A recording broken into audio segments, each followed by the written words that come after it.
ഈ ഇടിമിന്നലും അതുപോലെ തന്നെ ഫാക്ടറികളിൽ നിന്ന് മറ്റു കാര്യങ്ങളിൽ നിന്നൊക്കെ വരുന്ന അല്ലെങ്കിൽ പെട്ടെന്നുള്ള ഓഫിങ്ങിൽ നിന്നൊക്കെ വരുന്ന ഹെവി വോൾട്ടേജ് ഉണ്ട്. അതിനൊക്കെ പ്രൊട്ടക്റ്റ് ചെയ്ത് എർത്ത് ചെയ്യാവുന്ന രീതിയിലുള്ള സർജ് പ്രൊട്ടക്ഷൻ ഡിവൈസാണ് ഇതിരിക്കുന്നത്. ഇത് നമ്മൾ വീടിന് മൊത്തം പ്രൊട്ടക്ഷന് വേണ്ടിയിട്ട് വെച്ചിരിക്കുന്നത്. സോളാറിനുള്ളത് സോളാറിൻ്റെ നേരത്തെ കണ്ട DBയിൽ ഉണ്ട്. ശരിക്ക് നമ്മളതൊക്കെ ഉണ്ടെങ്കിലും നമ്മുടെ വീടിൻ്റെ പ്രൊട്ടക്ഷന് വേണ്ടിയിട്ട് ഇങ്ങനൊരു സാധനം കൊടുക്കുന്നത് വളരെ നല്ലതാണ്. ഇതിപ്പോൾ ഓൾമോസ്റ്റ് ഒരു 35,000-40,000 രൂപയുടെ മുകളിൽ കറണ്ട് ബില്ല് റെഡ്യൂസ് ചെയ്യത്തക്ക രീതിയിലുള്ള ഒരു സിസ്റ്റമാണ്. ടാഗുകൾ യൂസ് ചെയ്യുന്നത് കാരണം വരുന്ന ആളുകൾക്ക് മാക്സിമം ഇൻഫർമേഷൻ പ്രൊവൈഡ് ചെയ്യാൻ വേണ്ടിയിട്ട്.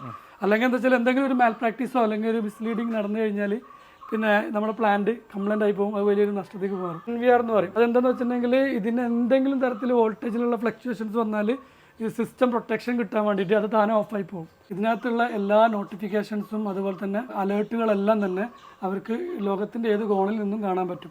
ഉദാഹരണത്തിന് ഞങ്ങൾക്കും അത് മോണിറ്റർ ചെയ്യാൻ പറ്റും. ഞങ്ങളുടെ ഡിവൈസിനകത്തും ഇത് കറക്റ്റായിട്ട് ഞങ്ങളുടെ ഓഫീസിലിരുന്ന് കഴിഞ്ഞാൽ നിങ്ങൾക്ക് കാണാൻ പറ്റുന്നതാണ്.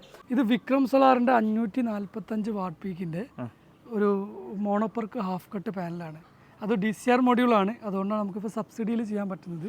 10 ലക്ഷം രൂപയ്ക്ക് ശരിക്കും 15 കിലോ വാട്ടിൻ്റെ ഹൈബ്രിഡ് ചെയ്യാൻ കഴിയില്ല.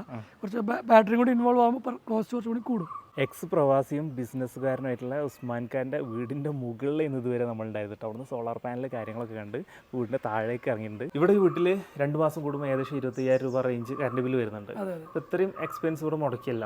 ഇനിയിപ്പോൾ ഒരു വീട്ടുകാർ KSEBക്ക് പൈസ കൊടുക്കേണ്ട സാഹചര്യം വരും, അത് KSEB തിരിച്ച് ഇങ്ങോട്ട് തരുന്ന സാഹചര്യമാണ് ഇനി ഇവിടെ ഉണ്ടാവുക? ഇപ്പോൾ ഇവിടെ ഓൾറെഡി KSEBയിൽ നിന്ന് ഇങ്ങോട്ട് തരുന്ന സാഹചര്യമാണ് മെയിനായിട്ടുള്ളത്.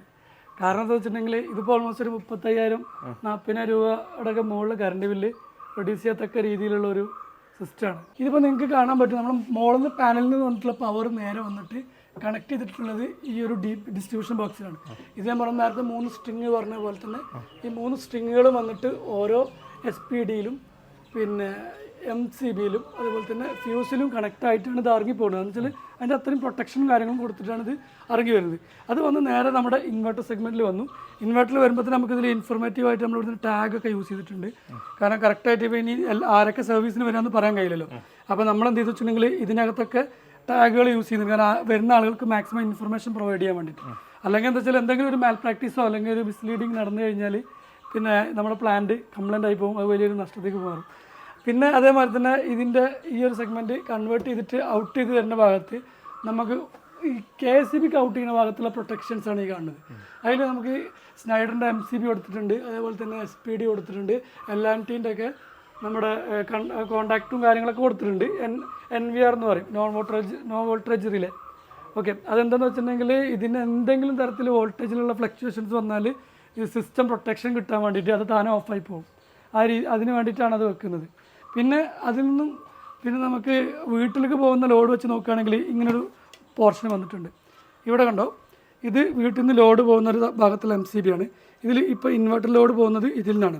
ഇനി എന്തെങ്കിലും കാരണവശാലും മെയിൻ്റനൻസ് കാര്യങ്ങൾ വരികയാണെങ്കിൽ ഈ ഐസൊലേറ്റർ അല്ല, ഇത് ചേഞ്ച് ഓവറാണ്. ഈ ചേഞ്ച് ഓവർ ഒന്ന് താഴ്ത്തി കഴിഞ്ഞാൽ പിന്നെ നേരെ ഗ്രിഡ് കണക്ഷനായി, അത് വീട്ടിലെ കറണ്ട് കണക്ഷനായി. പിന്നെ നമുക്ക് ഇതിനെന്ത് മാറ്റങ്ങൾ വരുത്താനും ഇതിൻ്റെ പ്രശ്നം കാര്യങ്ങളും വീട്ടിലേക്ക് ലോഡ് ഉപയോഗിക്കുന്നതിലൊന്നും ബുദ്ധിമുട്ട് വരില്ല. അതുപോലെ തന്നെ പിന്നെ ഈ ലോഡ് ഉപയോഗിക്കാൻ വേണ്ടി ബാറ്ററി പറഞ്ഞല്ലോ, 4 ബാറ്ററി ഒക്കെ വരുമ്പോൾ സ്വാഭാവികമായിട്ടും നമുക്ക് സേഫ്റ്റിയുടെ കാര്യത്തിൽ ഒരു കൺസേൺ എടുക്കൽ നിർബന്ധമാണ്. അപ്പോൾ അങ്ങനെ വെച്ച് നോക്കുമ്പോൾ നമ്മൾ അകത്ത് ഇരുന്ന ബാറ്ററി പുറത്ത് സൈഡിലേക്ക് മാറ്റിയിട്ടുണ്ട്, എയർ പാസേജിന് വേണ്ടിയിട്ടും മറ്റുമായിട്ട്. അതുപോലെ തന്നെ ഇവിടെ ഒരു MCB കൊടുത്തിട്ടുണ്ട്. MCB വന്നിട്ട് 125 DC ആണ് കൊടുത്തിട്ടുള്ളത്. ശരിക്ക് ഇതിൻ്റെ ആംബിയർ പ്രകാരം നമ്മുടെ 4 ബാറ്ററി 100H ബാറ്ററിയുടെ സ്പെക്ക് പ്രകാരമുള്ള ബ്രേക്കറാണ്. ശരിക്കും ഇതിനകത്ത് വലിയ ലിഥിയം ബാറ്ററിയാണ് കൊടുക്കണമെന്നുണ്ടെങ്കിൽ നമുക്ക് 250 ആംബിയർ റേറ്റിംഗ് ഉള്ള MCCB വേണം കൊടുക്കാനായിട്ട്. അപ്പോൾ നെക്സ്റ്റ് ടൈമിൽ ഇവിടെ ഹൈബ്രിഡിൻ്റെ ഒരു ലിഥിയം ബാറ്ററി ഈ പോർഷനിൽ വരുന്നുണ്ട്, അതിനാണ് ഈ ഒരു സ്പേസ് ഇട്ടിട്ടുള്ളത്. ലിഥിയം ബാറ്ററി വന്നു കഴിഞ്ഞാൽ ഇവിടെ അത് മാറ്റിയിട്ട് നമ്മൾ MCCB കൊടുക്കും. ഇതിപ്പോൾ നമ്മൾ ഇവിടെയാണ് ഇതിൻ്റെ ബാക്കി ഫൈനൽ സ്റ്റേജ്, അതായത് KSEBക്ക് എക്സ്പോർട്ട് ചെയ്യുന്ന ഒരു പോർഷൻ ഇവിടെയാണ്. അതായത് ഏകദേശം വീടിൻ്റെ അവിടെ നിന്ന് ഇങ്ങോട്ട് ഒരു 10-50 മീറ്റർ വിട്ടിട്ടാണ്, അതായത് UG വന്നിട്ട് ആ ഒരു ഏരിയ കൂടെ UG ക്രോസ് ചെയ്തിട്ട് വിട്ടിട്ടാണ് ഇവിടെ വന്നിട്ട് ഇത് നിർത്തിയിട്ടുള്ളത്. ഇനി ഇതിൽ മാക്സിമം പ്രൊട്ടക്ഷൻ കൊടുത്തിട്ട് ഇത് ലോക്ക് ചെയ്തിട്ടുണ്ട്, കാരണം ആളുകൾ കയറാതിരിക്കാനും. പിന്നെ അതുപോലെ തന്നെ ഷീൽഡ് ഇട്ടിട്ട് ക്ലോസ് ചെയ്തിട്ടുണ്ട്. ഇതിലെന്താണെന്ന് വെച്ചിട്ടുണ്ടെങ്കിൽ നമുക്ക് ഇവിടെയാണ് ഇത് KSEB മീറ്റർ വന്നിട്ടുള്ളത്. ഈ മീറ്ററൊക്കെ നമ്മൾ ചേഞ്ച് ചെയ്തിട്ടുള്ളതാണ്. ഇതാണ് ബൈ ഡയറക്ഷണൽ മീറ്റർ, അങ്ങോട്ടും ഇങ്ങോട്ടും പോകുന്നത്. ഇത് വെള്ളം തട്ടാതിരിക്കാനാണ് ഇങ്ങനൊരു ഇത് കൊടുത്തിട്ടുള്ളത്. ഗ്ലാസ്സിന് ഗ്ലാസ് ഇതൊക്കെ നമ്മുടെ ക്ലൈൻറ്റിൻ്റെ തന്നെ ഒരു പിന്നെ ഐഡിയോളജിയിൽ ചെയ്ത കാര്യങ്ങളാണ്. ഓക്കെ, പിന്നെ അതേപോലെ തന്നെ ഇതിൽ നമ്മൾ ഉപയോഗിച്ചിരിക്കുന്ന കേബിൾ ശ്രദ്ധിച്ചാൽ അറിയാൻ പറ്റും. സാധാരണ എല്ലാവരും കോസ്റ്റ് റെഡ്യൂസ് ചെയ്യാൻ വേണ്ടിയിട്ട് ചെയ്യുമ്പം ഇവിടെ ഇവർ എന്ന് പറഞ്ഞാൽ മാക്സിമം നല്ല ക്വാളിറ്റി സാധനങ്ങൾ ഉപയോഗിച്ചില്ല. UG പോലത്തെ കേബിൾ ഇട്ടിട്ടാണ് ഇത് കണക്ട് ചെയ്തിട്ടാണ് ഇതിനകത്ത് കൊടുത്തുള്ളത്.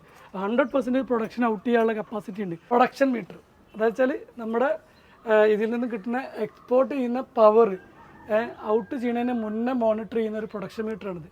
ഇതിൽ എത്ര പ്രൊഡക്ഷൻ നടന്നു എന്ന് മാത്രമാണ് കാണാൻ പറ്റുക. ഇതിലാണ് നമ്മുടെ യൂസ് അറിയുള്ളൂ. ഇതിൻ്റെ അകത്തായിട്ട് തന്നെ നമുക്ക് എന്ത് ചെയ്തിട്ടുണ്ട്, പിന്നെ ഒരു ക്യൂബിക്കൽ മെയിൻ സ്വിച്ച് വന്നിട്ടുണ്ട്. അത് വന്നിട്ട് നമുക്ക് എന്തെങ്കിലും ആവശ്യങ്ങൾക്ക് അത് ഐസൊലേറ്റ് ചെയ്യേണ്ടി വന്നാൽ ചെയ്യാൻ വേണ്ടിയിട്ടുള്ളതാണ്. അതുപോലെ തന്നെ പിന്നെ നമുക്കിവിടെ ഒരു ബസ് ബാർ ചേമ്പർ വന്നിട്ടുണ്ട്. ഈ ചേമ്പറിൽ നിന്നാണ് ഈ ലോഡുകൾ ഡിവൈഡ് ചെയ്യുന്നത്. അതിൽ മെയിനായിട്ട് ശ്രദ്ധിക്കേണ്ട ഇതാണ്, ഇത് സോളാറിൻ്റെ ഗ്രിഡും സോളാറും കണക്ട് ചെയ്യുന്നൊരു MCB, വീട്ടിലേക്ക് പോകുന്ന ലോഡിനൊരു MCB വന്നിട്ടുണ്ട്. ഇതിനൊക്കെ പുറമെ നമ്മളിവിടെ ഒരു ഇൻഡിക്കേഷൻ കൊടുത്തിട്ടുണ്ട്. ഇതിലേത് എല്ലാ ഫീസും വർക്കിംഗ് ആണോ അല്ലെന്ന് അറിയാനുള്ള ഒരു ഇൻഡിക്കേഷൻ ഉണ്ട്. പിന്നെ ഇവിടെ വളരെ പ്രത്യേകമായിട്ടൊരു നോട്ടീസ് ചെയ്യേണ്ട കാര്യം, പൊതുവെ എല്ലാ വീടുകളിലും ഉണ്ടാവാറില്ലാത്തൊരു സംഭവമാണ്. അതാണ് ഈ കൺസോളിലുള്ള SPD സർജ് പ്രൊട്ടക്ഷൻ ഡിവൈസ്. ഇത് നോക്കിയാൽ അറിയാൻ പറ്റും, ഇത് ടൈപ്പ് 1+2 എന്ന് പറഞ്ഞൊരു കാറ്റഗറിയാണ്. ടൈപ്പ് 1+2 എന്ന് പറഞ്ഞു കഴിഞ്ഞിട്ടുണ്ടെങ്കിൽ അത് ഈ ഇടിമിന്നലും അതുപോലെ തന്നെ സർജ്, അതായത് നമ്മുടെ ഫാക്ടറികളിൽ നിന്ന് മറ്റു കാര്യങ്ങളിൽ നിന്നൊക്കെ വരുന്ന അല്ലെങ്കിൽ പെട്ടെന്നുള്ള ഓഫിങ്ങിൽ നിന്നൊക്കെ വരുന്ന ഹെവി വോൾട്ടേജ് ഉണ്ട്, അതിനൊക്കെ പ്രൊട്ടക്റ്റ് ചെയ്ത് എർത്ത് ചെയ്യാവുന്ന രീതിയിലുള്ള സർജ് പ്രൊട്ടക്ഷൻ ഡിവൈസാണ് ഇതിരിക്കുന്നത്. ഇത് നമ്മൾ വീടിന് മൊത്തം പ്രൊട്ടക്ഷന് വേണ്ടിയിട്ട് വെച്ചിരിക്കുന്നത്. സോളാറിനുള്ളത് സോളാറിൻ്റെ നേരത്തെ കണ്ട DBയിൽ ഉണ്ട്. ശരിക്ക് നമ്മളതൊക്കെ ഉണ്ടെങ്കിലും നമ്മുടെ വീടിൻ്റെ പ്രൊട്ടക്ഷന് വേണ്ടിയിട്ട് ഇങ്ങനൊരു സാധനം കൊടുക്കുന്നത് വളരെ നല്ലതാണ്. പിന്നെ അതേപോലെ തന്നെ അവിടെയും നമുക്കൊരു ക്യൂബിക്കൽ മെയിൻ സ്വിച്ച് കാണാനുണ്ട്. പിന്നെ കട്ടൗട്ട് ഫ്യൂസ് ഇവിടെ വന്നിട്ടുണ്ട്. ഓക്കെ, ഇത്തരം കാര്യങ്ങളാണ് മൊത്തത്തിലൊരു ഹൈബ്രിഡ് സിസ്റ്റത്തിൽ ഉണ്ടാവുക. വീടിന് പുറത്ത് സെറ്റ് ചെയ്തിട്ടുള്ള ഇവിടെ വന്നിട്ട് തന്നെ ക്ലൈൻറ്റ് നോക്കണം, അതല്ലാതെ വേറെ ആപ്പ് സൗകര്യം കാര്യം എന്തെങ്കിലും ഉണ്ടോ? ഉണ്ട്. നമ്മളെന്ന് വെച്ചാൽ ഇപ്പോൾ ഈ സിസ്റ്റത്തിനൊക്കെ ഇവിടെ വെച്ചതൊക്കെ ഒരു മോസ്റ്റ് മോഡേൺ ആയിട്ടുള്ള പ്രൊഡക്റ്റുകളാണ്. അപ്പം ഇതിൻ്റെ ഉള്ളിലുള്ള ഓട്ടോമാറ്റിക് ഗേറ്റിംഗ് സിസ്റ്റം, അതേപോലെ തന്നെ ഇവിടുത്തെ CCTV ക്യാമറാസ് എല്ലാം തന്നെ ഇവിടെ കംപ്ലീറ്റ്ലി ഓട്ടോമേറ്റഡ് ആണ്. മാത്രമല്ല ഇത് ഇവിടുത്തെ ഇവരുടെ മകൻ ദുബൈയിൽ ബിസിനസ്സാണ്, ഖത്തറിൽ ബിസിനസ്സാണ്. അപ്പം അവർ അവിടുന്ന് ഇതെല്ലാം മോണിറ്റർ ചെയ്യുന്നുണ്ട്, കറക്റ്റായിട്ട് ഇവിടെയുള്ള കാര്യങ്ങളൊക്കെ മോണിറ്റർ ചെയ്യുന്നുണ്ട്. ഇതിനകത്തുള്ള എല്ലാ നോട്ടിഫിക്കേഷൻസും അതുപോലെ തന്നെ വരുന്ന അലേർട്ടുകളെല്ലാം തന്നെ അവർക്ക് ലോകത്തിൻ്റെ ഏത് കോണിൽ നിന്നും കാണാൻ പറ്റും. ഉദാഹരണത്തിന് ഞങ്ങൾക്കും അത് മോണിറ്റർ ചെയ്യാൻ പറ്റും. ഞങ്ങളുടെ ഡിവൈസിനകത്തും ഇത് കറക്റ്റായിട്ട് ഞങ്ങളുടെ ഓഫീസിലിരുന്ന് കഴിഞ്ഞാൽ നിങ്ങൾക്ക് കാണാൻ പറ്റും. ഇപ്പോൾ ഉണ്ടോ ഇതിൽ നിലവിൽ നടന്നുകൊണ്ടിരിക്കുന്നത് കാണാൻ പറ്റും. ബാറ്ററി ചാർജിങ് ഉണ്ട്, പ്രൊഡക്ഷൻ നടന്നുകൊണ്ടിരിക്കുന്നുണ്ട്, അതിൻ്റെ പവറും കാര്യങ്ങളൊക്കെ ഇവിടെ നമുക്ക് കാണാൻ പറ്റും. അതേപോലെ തന്നെ ഡെയിലി ഉപയോഗിച്ചിരിക്കുന്ന യൂണിറ്റും മറ്റു കാര്യങ്ങളെല്ലാം നമുക്കിവിടെ മന്ത്ലി യൂണിറ്റ് എല്ലാം ഇവിടെ നമുക്ക് കറക്റ്റായിട്ട് മോണിറ്റർ ചെയ്യാൻ പറ്റും. പിന്നെ അതേമാതിരി ബാറ്ററിയുടെ തന്നെ നമ്മുടെ ലോഗിങ്ങിൽ വോൾട്ടേജ്, ആംബിയർ ഇങ്ങനെയുള്ള കാര്യങ്ങളും എന്തൊക്കെ കാര്യം എല്ലാ ഇൻഫർമേഷൻസും ഇവിടെ കറക്റ്റായിട്ട് ഹിസ്റ്ററി വരും. അതേമാതിരി തന്നെ അലാറം വരും. ഡീറ്റെയിൽ ആയിട്ടുള്ള എല്ലാ കാര്യങ്ങളും കിട്ടും. ഇവിടെ നമ്മൾ ഇതിൻ്റെ പുറത്ത് വീടിൻ്റെ പുറത്ത് ഇവിടെ സെറ്റ് ചെയ്തിട്ടുള്ള ഇവിടെ വന്ന് നോക്കണം എന്നൊന്നുമില്ല. ഇല്ല, കംപ്ലീറ്റ്ലി നമുക്ക് എവിടെ ഇരുന്നിട്ട് വേണമെങ്കിലും മോണിറ്റർ ചെയ്യാൻ പറ്റും.